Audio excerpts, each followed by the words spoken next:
uwa ina roƙonka da idan yau ne farkon zuwan ka wannan tasha mai albarka kada ka sha'afa ka daure ka danna mana alamar nan ta subscribe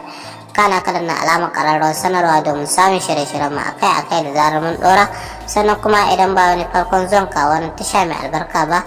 ina roƙonka da ka daure ka dinga mana share da like da comment a zuwa gururrukan ku na Facebook da kuma na WhatsApp domin hakan ne zai tabbatar mana da kuna bibiyar shirye-shiryen mu kuma kuna jin daɗin kasancewa da wannan tasha ta mai albarka a cikin shirye-shiryen da take kawo muku. To fatan dai za ku biyo mu har zuwa ƙarshen wannan bidiyo namu domin jin yadda wannan shahararren mawaƙi wato Hamisu Breaker Ɗorayi yake taka rawar gani kuma yake fitar da shahararren waƙoƙinsa akai-akai a cikin faɗin kowace shekara, wanda ana tabbatar da alalai zahiri idan ka kasance ɗaya daga cikin masu bibiyar wannan shahararren mawaƙi wato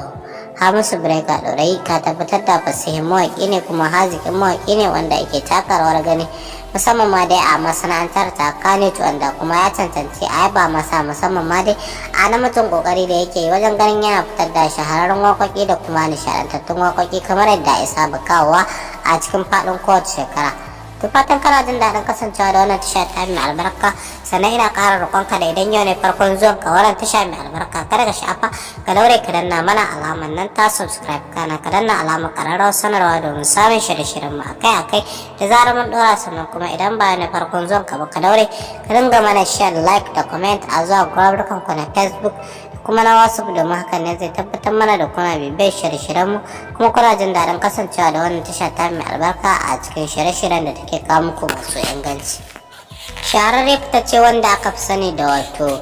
Hamisu Breaker Ɗorayi. Assalamu alaikum jama'a, barkanmu da sake kasancewa da ku ta cikin wani sabon bidiyo namu a cikin wannan tasha ta mai albarka. Da Allah dan uwa ina roƙonka da idan yau ne farkon zuwan ka wannan tasha mai albarka kada ka sha'afa ka daure ka danna mana alamar nan ta subscribe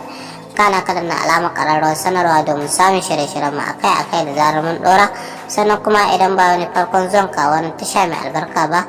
ina roƙonka da ka daure ka dinga mana share da like da comment a zuwa gururrukan ku na Facebook da kuma na WhatsApp domin hakan ne zai tabbatar mana da kuna bibiyar shirye-shiryen mu kuma kuna jin daɗin kasancewa da wannan tasha ta mai albarka a cikin shirye-shiryen da take kawo muku. To fatan dai za ku biyo mu har zuwa ƙarshen wannan bidiyo namu domin jin yadda wannan shahararren mawaƙi wato Hamisu Breaker Ɗorayi yake taka rawar gani kuma yake fitar da shahararren waƙoƙinsa akai-akai a cikin faɗin kowace shekara, wanda ana tabbatar da alalai zahiri idan ka kasance ɗaya daga cikin